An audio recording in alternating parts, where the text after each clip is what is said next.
Hi friends, host Eric here, host of Talking with Famous People, the YouTube channel that's all about everything you need to know about everything you don't know about.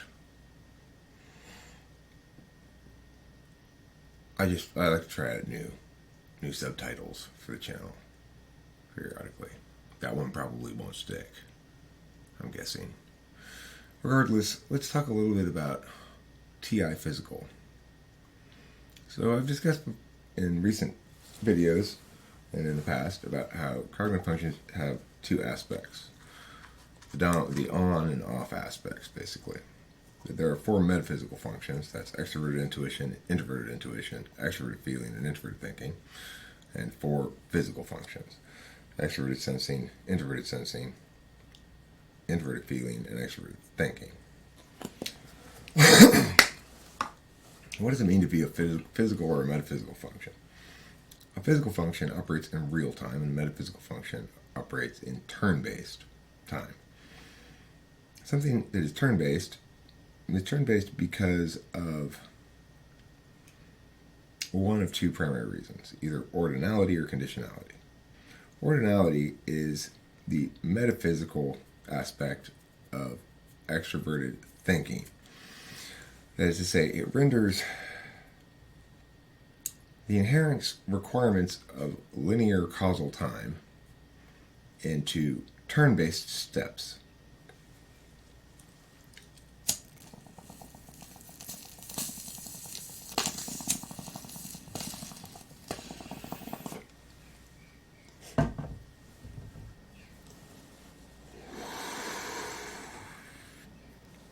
Extroverted thinking's metaphysical aspect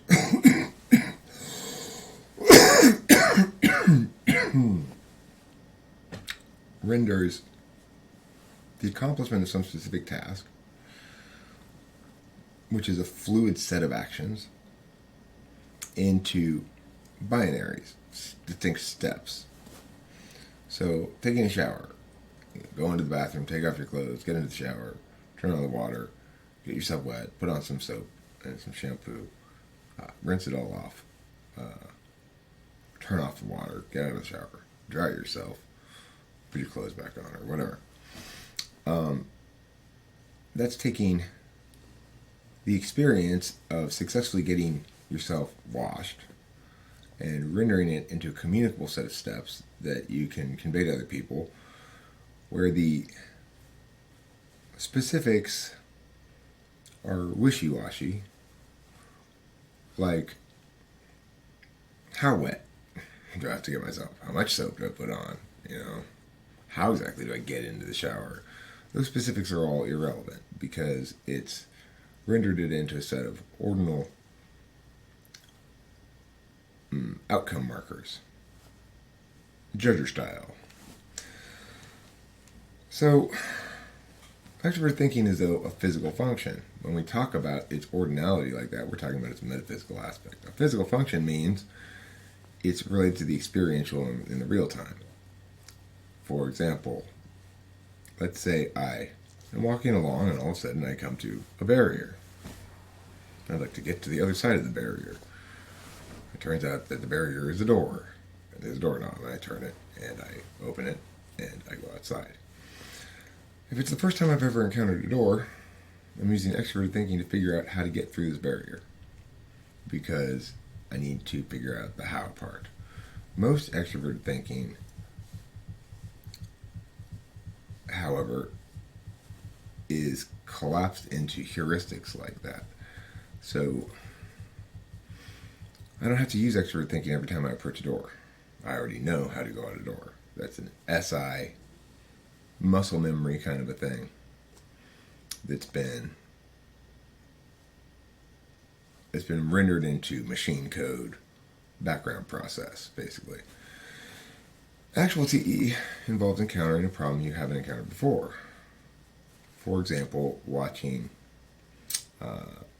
Rachel or another TE polar person approach our gate. The gate has a lock in it, and it's a very simple idea. You just put the lock through the hole and then it won't open, and if you take the lock out of the hole, then it'll open and you hang it kind of on the side, and then when you give it back, you put it back through. Sometimes they actually log it, but usually it's sort of put through there not locked. Well, this gives TE polar people fits because it's not a problem they're accustomed to. It's just as straightforward as a door, frankly, but because they're not accustomed to dealing with the gate set up that way, they go, what do I do? And, you know, it's because it requires them to look at the mechanism in front of them and analyze it in terms of how the things work together. They have to look at the gate, they have to look at the little pole thing that goes into the little catcher thing. They look at the little catcher thing, they got to look at the hole underneath that and the lock. It makes them to sort of determination about how these things operate together, what their teleology is. Why is it like that? What's it supposed to do? And how do you make it do the other thing it does? And back again. That's a TE question until you've resolved it. Then it becomes something in your SI. So that's the natural realm of TE, is the actual solving of problems. The metaphysical aspect of TE, the communication of how problems are solved as ordinal recipes, so to speak, is the off aspect for TE. In other words, it's not natively a communication function. It's natively a solvency function. And it's native to experiential time, but it's naturally conducive to rendering into metaphysical ordinality. Because it's an interface function, it's less exclusively native to one dimension than the other kind of functions are. Same with FE. FE is a native to the metaphysical dimension. It's all about communication. It uses conditionality as the mechanism of its communication because it's linked to TI. And at the same time, it definitely has a strong link to SE in the same way that TE has a strong link with SI. And FE has a strong link with SE because it has to pick up data that's nonverbal. There's a lot of visual data in FE that's indicative rather than symbolic. So if I'm smiling or frowning and it's natural, it's authentic, and I'm not trying to communicate that, then it's indicative, not symbolic. And FE will render that into symbols immediately. He's happy, he's sad, or whatever. But it's not because the person has expressed those symbols explicitly. So that's the physical aspect of FE, is picking up on that which is FE indicative rather than that which is FE symbolic. It's the real-time indications that a person can't hide, perhaps.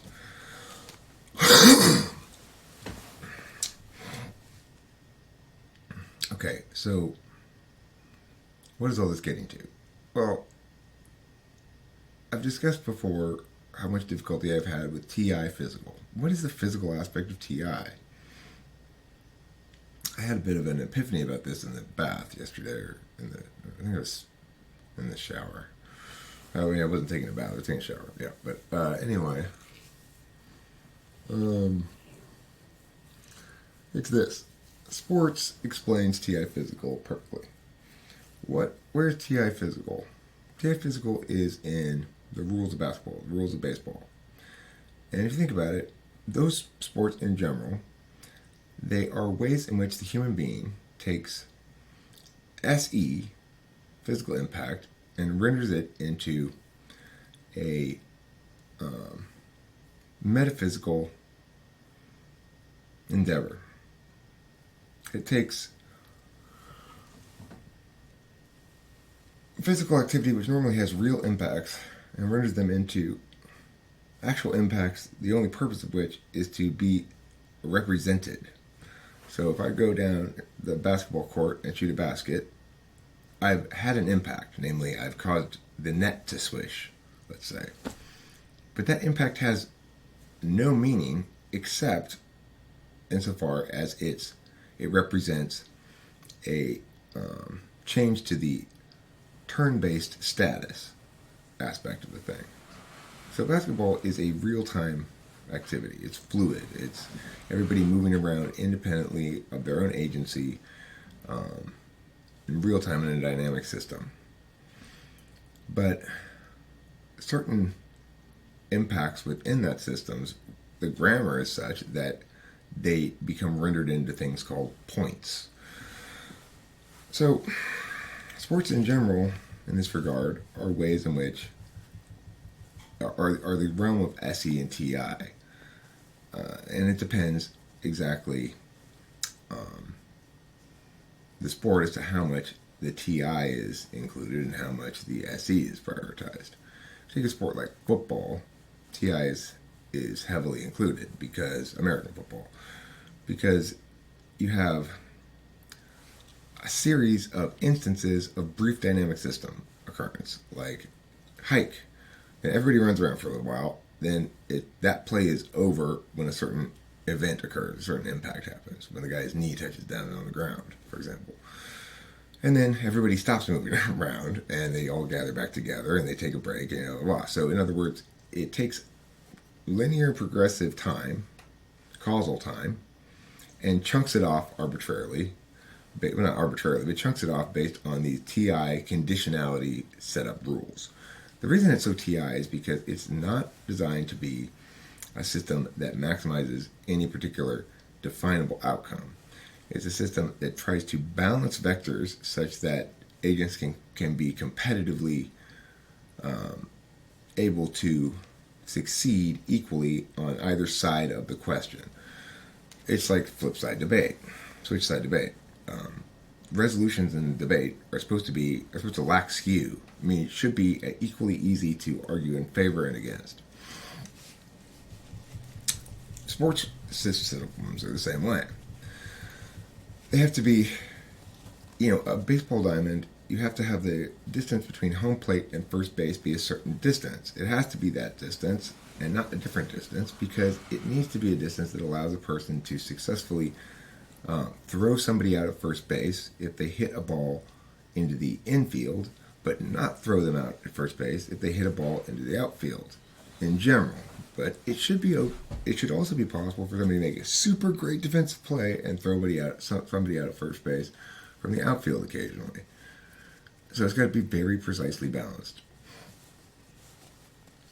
When you're talking about stealing bases, right? If I'm going to try to steal base from first to second base on a pitch, it has to be precisely balanced such that if the catcher makes a good play, I'll be thrown out.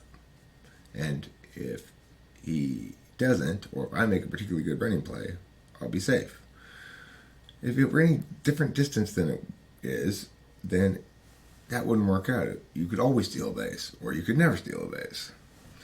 So all these factors have to be balanced to make it competitively equal for the defense and offensive sides of a game like that. Now, contrast this with an endeavor such as manufacturing shower curtains. If you're manufacturing shower curtains, you want every shower curtain to be the same. You have a specific outcome that determines whether or not the process is correct.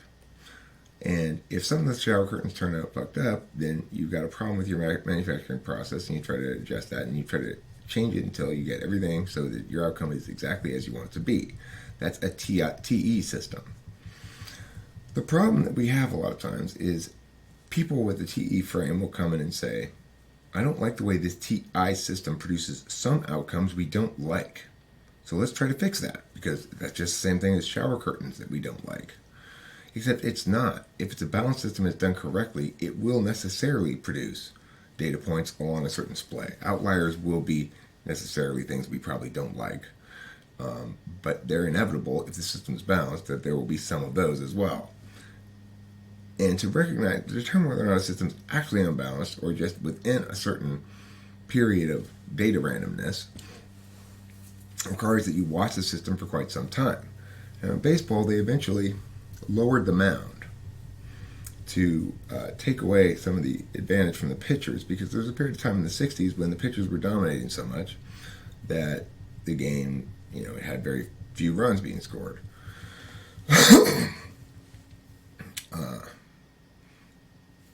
The powers that be, so to speak, determined from a frame perspective as well that baseball is better when the offense has more of an advantage over the defense. Now, they can tweak certain things, but if you tweak it too much, then you end up with games like all the games being 18 to 16 or 20 to 4 or something, and they get kind of long. Baseball also determined that they want the length of the game shorter, so they've got conflicting factors there.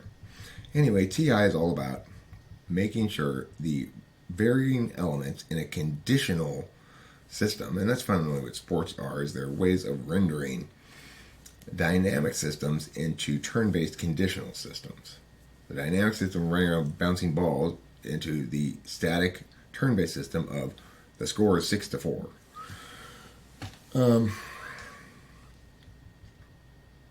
That's the realm of SETI, is the realm in which you take the fluid dynamic systems of the world that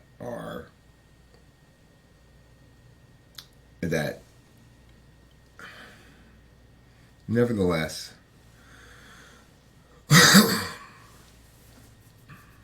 even though they're fluid and dynamic, they have ways of being represented in a turn-based capacity where some things don't. Like, I can talk about time I spend emotionally connecting with Rachel, but in no meaningful sense am I rendering it into a turn-based modality, because those things aren't subject to static representations that are communicably meaningful, really. I can't turn it into a recipe, a heuristic, like a TE. First do this, then do this, then do this. That's how you emotionally connect. And I can't turn it into meaningfully a conditional either. If you have the following, and the following, and the following, then emotional connection will occur. It's experiential. It's really locked into the experiential. We can still represent it in terms of sharing. I had this experience. It had this impact on me. In terms of sharing a lot of subjective stuff, we can communicate. But it's objectively very difficult to render it into a meaningful expression in turn-based modality, right? So, where was I going with that? TISE then says, well, this physical dynamic system is not like emotional connectivity. This physical dynamic system is one in which impacts can be objectively determined as having turn-based status according to the following rules. So, everybody running around and bounce balls and stuff. Why? Well, we're going to see who's the best at it. How do we determine that? Well, like this. If it goes through that basket, you get this many points. If you if it goes over there, it's out of bounds. All those rules, right? And that's how you do it. That's how you render the dynamic system into something that is static and conditional and or ordinal and and therefore we can communicate various things about groups of people at a given endeavor. Like, for some reason, we like to watch people competing against each other, but we like to remove it from the real world somewhat. We don't any longer, anyway, want to see people fight to the death. We'd rather see, in part because we get attached to the fighters, right? Like, I really like this fighter. I want to watch him fight again. They fight to the death, eventually he's going to die pretty quick, and so then you're not going to get to see him anymore. So in order to remove competition from the actual world weight of it, namely, if I'm competing against you for a girl and I win her and you lose her, there's genuine suffering and there's genuine joy or satisfaction, and there may be bad feelings all around, and who knows. It's still sport we want to watch. That's why there's things like The Bachelor. If I'm competing for you, competing against you in business, we might be able to both succeed. It's not zero sum. Some things are zero sum and some things aren't, right? Well, the best kind of thing to watch is zero sum, because the status is very clear at the end of it. One person's won, one person's lost. And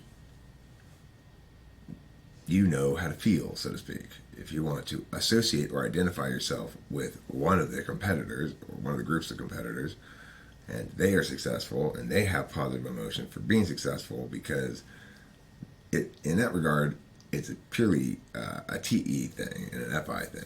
Why are they so happy that they were successful? Because they won the game. Well, why does it matter that they won the game? Well, because that's their goal. That's it. It doesn't matter other than that, but it's okay, because that's their job, that's their goal, that's their role, and to be successful at that is to attain the FI desired outcome. When they feel these positive emotions, then there's sort of an FE internalization or reflection of it by ourselves. But they're so happy, I'm so happy because I'm with them. And it's handing off the actual FI reality into, it's delegating it out into something that's safer. Humans do not like it when expectations and realities are different from each other. I expect to go outside today and not watch an old lady get mauled by dogs in the street. But it might happen, right? You never know. Now, if it were to happen, it might be so traumatic to me that my basic assumption that I can walk around without seeing old ladies mauled by dogs has been disrupted, that it might turn me into an advocate to go say, we've got to do something about these packs of feral dogs around here, or something like that. Sports is our way of safely playing with the importance of having expectations and realities aligned. If I expect my team to win and they lose, I'm sad. If I expect them to lose and they lose, well, there we go again. If I expect them to lose and they win, I'm happy. It allows me to have a place where expectations and realities can be off, and that can be a good thing and can be fun, because I expect it to be off in that capacity. I know the reason sports are so exciting and good and wonderful is that they aren't predictable, and yet they are at the same time. I know exactly how and when my expectations and realities will align and not align within the system. So even though I get to play around with having expectations and realities not align, it's okay, because that's within the frame of what I expect.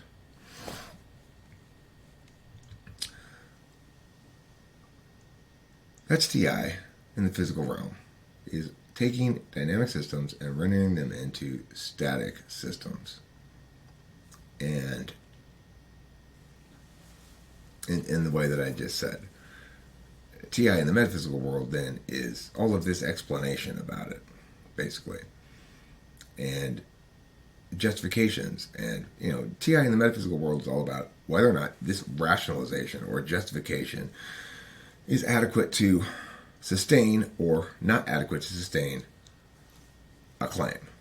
And that's it, And then there's affirmation and negation, which have different implicit jobs, and so require you to argue differently.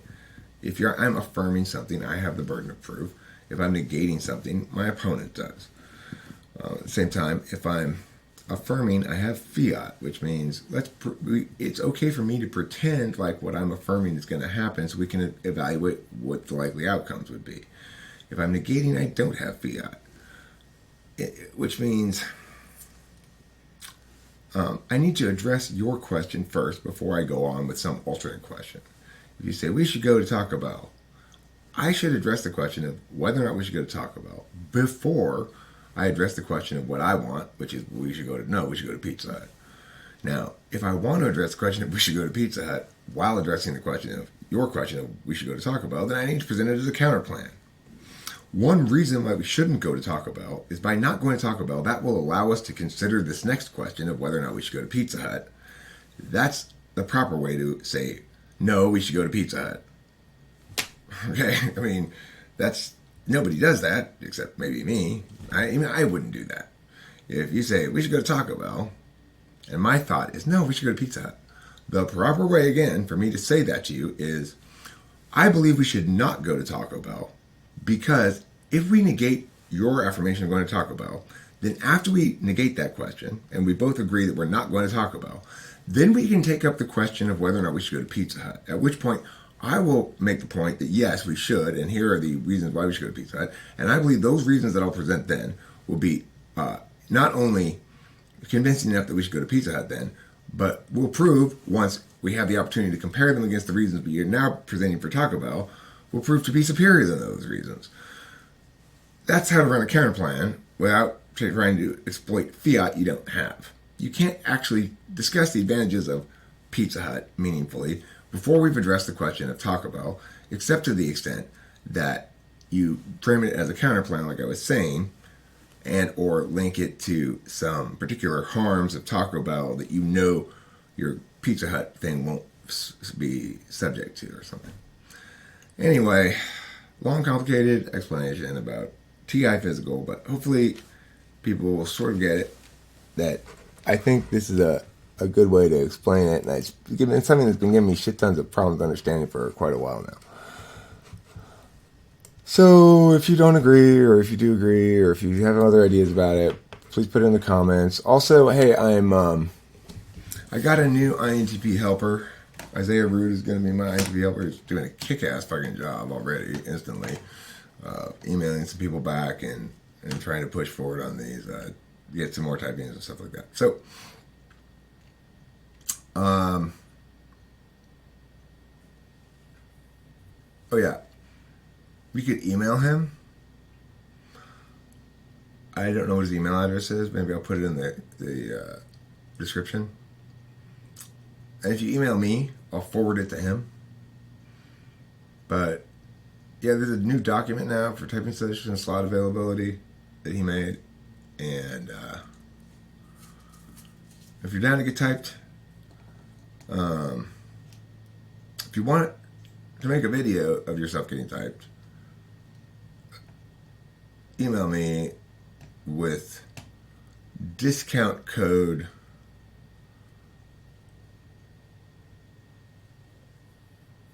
burn potatoes for justice. Okay, with the discount code burn potatoes for justice, and we've got, I'd say, 2 or 3 half price typings that are available for people who want to have their video of themselves being typed published, just to sort of get this thing rolling. So after that code's been used 3 times, it'll cease to work. Burn potatoes for justice. Again, all one word is the code. The end. My email address is my name backwards. SSUARTSCIRE @gmail.com. And that's it.